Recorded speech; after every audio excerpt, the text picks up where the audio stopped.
धर्म नहीं करते वो तो चोर हैं, वो तो घोर नरक में ठोके जाएंगे। अब देखिएगा गीता जी, देखिए वही साधक संजीव या श्रीमद् भगवत गीता, श्री गीता प्रेस गोरखपुर से प्रकाशित है, श्री जय दयाल गोविंद का द्वारा टीका है। इस महापुरुष ने बहुत ही अच्छी तरह टीका करने की चेष्टा की है। अध्याय नंबर 3, गीता जी का अध्याय नंबर 3। अब देखो लिख में लिखा है कि प्रजापति ब्रह्मा ने, श्लोक नंबर 10 से सुना शुरू करते हैं। प्रजापति ब्रह्मा ने कल्प के आदि में यज्ञ सहित प्रजाओं को रचकर कहा, तुम लोग इस यज्ञ के द्वारा वृद्धि को प्राप्त हो। यह यज्ञ तुम लोगों को इच्छित भोग प्रदान करने वाला हो। अब नीचे देखो 11वें में कहा है, इस यज्ञ के द्वारा देवताओं को उन्नत करो और देवता तुम लोगों को उन्नत करें। इस प्रकार निस्वार्थ भाव से एक दूसरे को उन्नत करते हुए तुम लोग परम कल्याण प्राप्त हो जाओगे। अब 12वें में कहा है, अध्याय नंबर 12 में, यज्ञ के द्वारा बढ़े हुए देवता तुम लोगों को बिना मांगे ही इच्छित भोग निश्चय ही देते रहेंगे। इस प्रकार उन देवताओं के द्वारा दिए हुए भोगों को जो पुरुष इनके बिना दिए यानी इनको बिना दिए यानी धर्म पुण्य ना करते, जो भगवान ने तुम्हें पिछले कर्म आधार पर दिया है उसमें से कुछ पैसा दान धर्म नहीं करते, पूजा पाठ या गमन धर्म नहीं करते, तो बिना दिए ही भोगता है, वह चोर ही है। वह तो चोर है जो यज्ञ हवन पूजा पाठ आदि नहीं करता। ये नहीं कहा जा सकता कि नित्य पाठ मत करो, ये गलत है। ये कहना कि ये व्यर्थ है। भी आरती मत करो, 5 यज्ञ करनी होंगी पर निष्काम भाव होते हैं, ऐसा ही लिखा है, नहीं इच्छा। एक यज्ञ है धर्म की, धार्मिक भंडारे अनुष्ठान ये अवश्य गुरु आज्ञा से करवाने होंगे। और सुबह शाम जोत लगावे, ज्योति हवन का काम करेगी, और शाम की आरती सुबह के नित्यक्रम अवश्य करने होंगे। इससे हमारे हृदय में ज्ञान यज्ञ बनी रहेगी, ज्ञान यज्ञ होती है। और ज्योत जो है, ज्योति जो जगाते हैं, ये कहते हैं अंदर की ज्योति जगाओ, बाहर की ज्योति नहीं। ना तो अंदर की जगह इनकी, क्योंकि नाम गलत, गीता के विरुद्ध। और बाहर जो धर्म से पुण्य होना था, जो लाभ होना था, वो बंद करवा दिया। ऐसे ही धन धन सतगुरु, ऐसे ही राधा स्वामी पंथ में कहते हैं ज्योति मत लगाओ, ना कोई धर्म पुण्य करना, तुम्हें भोगना पड़ेगा। अब ये अधूरे सुधूरे मार्गदर्शन करके इन भोली आत्माओं को ऐसे भ्रमित कर दिया। हमने गीता में जो लिखा है वो तो करना ही करना है। हम भी उसको कहते हैं कैसे कि जैसे गीता में लिखा है कि तुम मेरा पाठ कर अर्जुन, गीता का नित्य पाठ करता रहे तो मुझे ही प्राप्त होगा निसंदेह, कोई शक नहीं, इसमें कोई शक नहीं। केवल एक पाठ्यक्रम करते रहने से और सही नाम ना मिलने से आंशिक लाभ है, पूर्ण नहीं। यही कहना चाहे भगवान ने। कबीर परमात्मा भी यही कहते हैं कि ये जो तुम पाठ केवल पाठ ही करते हो, चाहे वेद का करो, चाहे गीता जी का, महावीर रामायण का, और चाहे कुरान शरीफ का, पवित्र बाइबल का, या गुरु ग्रंथ साहिब का, या गरीबदास जी की वाणी का, कबीर साहिब की वाणी का करते रहो। अगर सही नाम नहीं मिला तो अधूरे और व्यर्थ है तुम्हारी साधना। इसके साथ साथ ये तो करने हैं, अगर नाम नहीं मिला तो ये सब व्यर्थ है। जैसे खेत में बीज बीजा नहीं और खाद और पानी सुचारू देते रहे तो क्या लाभ होगा? घास होगा, अन्न नहीं होगा, भूखे मर जाएंगे। ऐसे ही हमने पहले बीज बीजना है और सच्चे और सार नाम का, और उसके बाद फिर ये धर्म यज्ञ, हवन यज्ञ, परिणाम यज्ञ, ज्ञान यज्ञ, ज्योत भी जगानी है सुबह शाम, और अखंड जगाते तो कहना है कि दिन रात चलावे। और प्रणाम यज्ञ, दंडवत प्रणाम,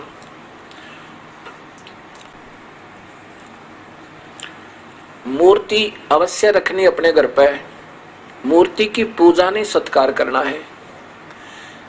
अब कोई तो मूर्ति पर अटक गया, उसी का भोग लगा, उसी की आरती तारे है, उसी का आगे प्रार्थना करता रहे, बस बन गई बात, उसी का माला डालने जा, उसी का आगे धूप और जोत जगा दी, ये व्यर्थ है। मूर्ति हो अपने इष्ट और गुरु की अवश्य हो,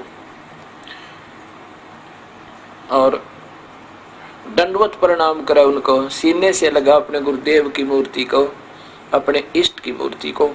इससे हमारे अंदर विनम्रता और उनके प्रति श्रद्धा बनी रहती है। ऐसा ना करने से भी हम अधूरे रह जाएंगे। केवल मूर्ति ही पूजता रहे, ये कबीर साहब ने खंडन किया। नादानो, तुम केवल मूर्ति पर ही आश्रित हो गए, मंत्र से ही जाप कर नहीं रहे, इसलिए मूर्ति पूजा का खंडन किया। लेकिन मूर्ति का होना अति आवश्यक है, उसे देखते हरदम गदगद हो जाता है। जैसे हम किसी ऋषि महर्षि की मूर्ति देखें, आत्मा में भक्ति की प्रेरणा जागृत होती है। ऐसे ये मूर्तियां सेंटिमेंटल का काम करती हैं, होनी चाहिए हर घर में।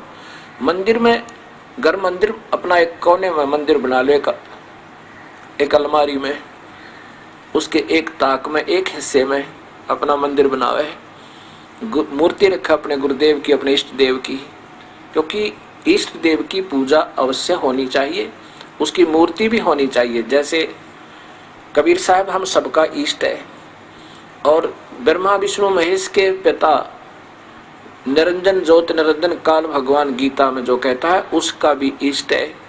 18वें अध्याय का 64वां श्लोक, निष्पक्ष भाव से फिर दोबारा सॉल्यूशन करके देखो उसको। तो हम सबका इष्ट देव तो कबीर परमेश्वर है, उसी की मूर्ति, और साथ में वो गुरुदेव जो सच्चा नाम देता उनकी मूर्ति अवश्य घर में हो, और फिर ज्योत लगावे। धूप जरूरी नहीं है, धूप तो केवल धुआं धुआं करती है। हवन का काम घी न करना, और हवन अवश्य करना। ये भी यज्ञ, 5 यज्ञ करते हैं हम। एक यज्ञ है धर्म की, या इस आश्रम के अंदर हर महीने हजारों की संख्या में, कई हजारों की संख्या में भक्त आत्मा आते हैं, और यहाँ पर उनके भोजन की व्यवस्था फ्री मुफ्त होती है, कबीर परमात्मा की कृपा से। और ये धर्म यज्ञ हो गया। प्रत्येक पूर्णिमासी को 3 दिन का एक पाठ चलता है गुरु ग्रंथ साहिब का, गरीबदास जी की वाणी का,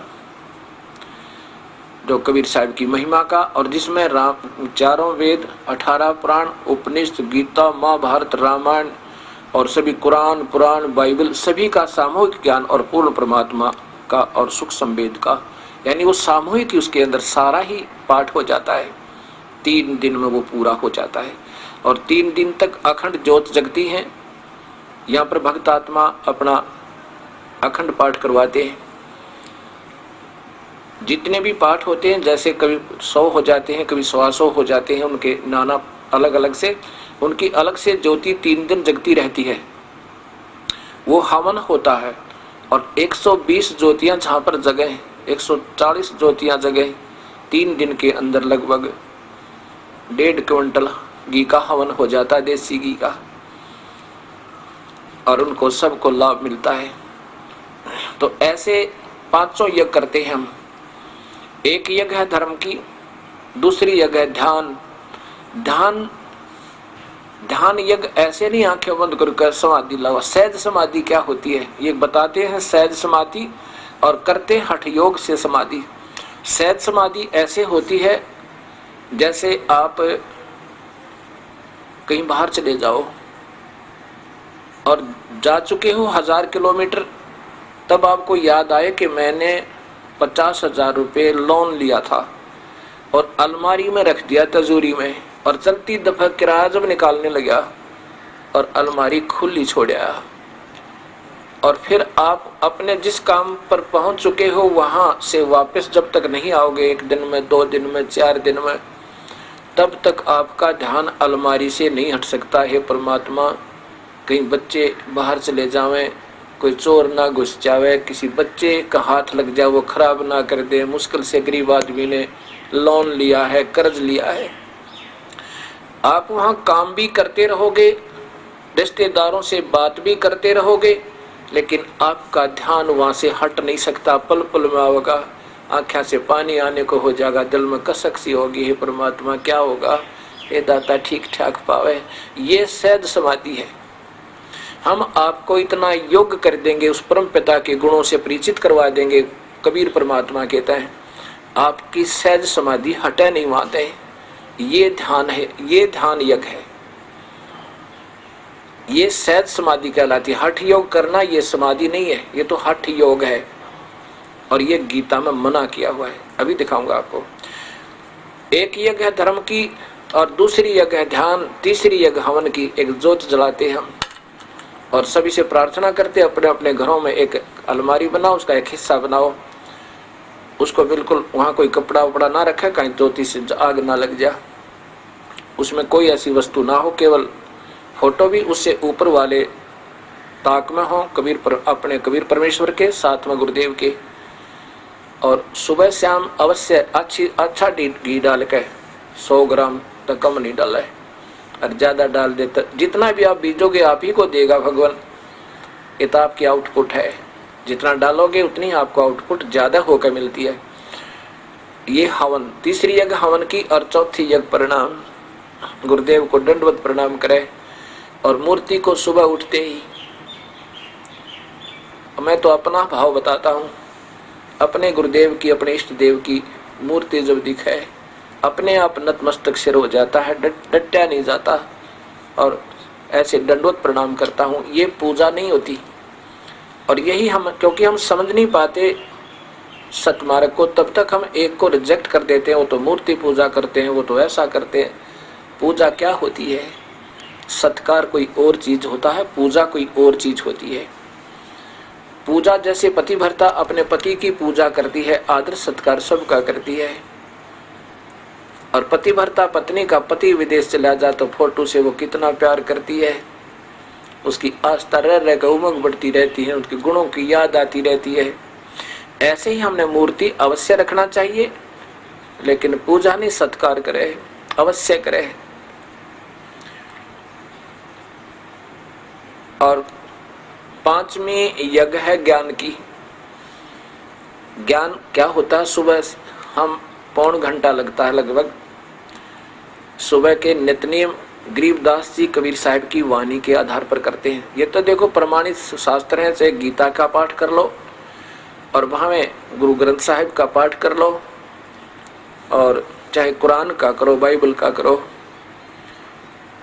और ये ज्ञान यज्ञ कहलाती है, जिसका गीता जी में कहा कि तू मेरा पाठ करता रहेगा, गीता जी का पाठ करता रहेगा अर्जुन, तो तू मुझे ही मिलेगा। क्योंकि काल के जाल में रहेगा केवल पाठ करेगा तो, और सही नाम मिल के साथ भी करेगा, सही संत से नाम लेकर, ओम नाम का भी अगर जाप करना है तो पूरे संत लेकर, इन और नामों का नहीं। कबीर साहब कहते हैं कोटि नाम संसार में उन तो मुक्ति ना हो, तो करोड़ नाम है उन तो मुक्ति नहीं होगी। और सार शब्द मुक्ति का दाता जाकू जानना कोई। अब ये ऐसा विवरण होता है इसका। अब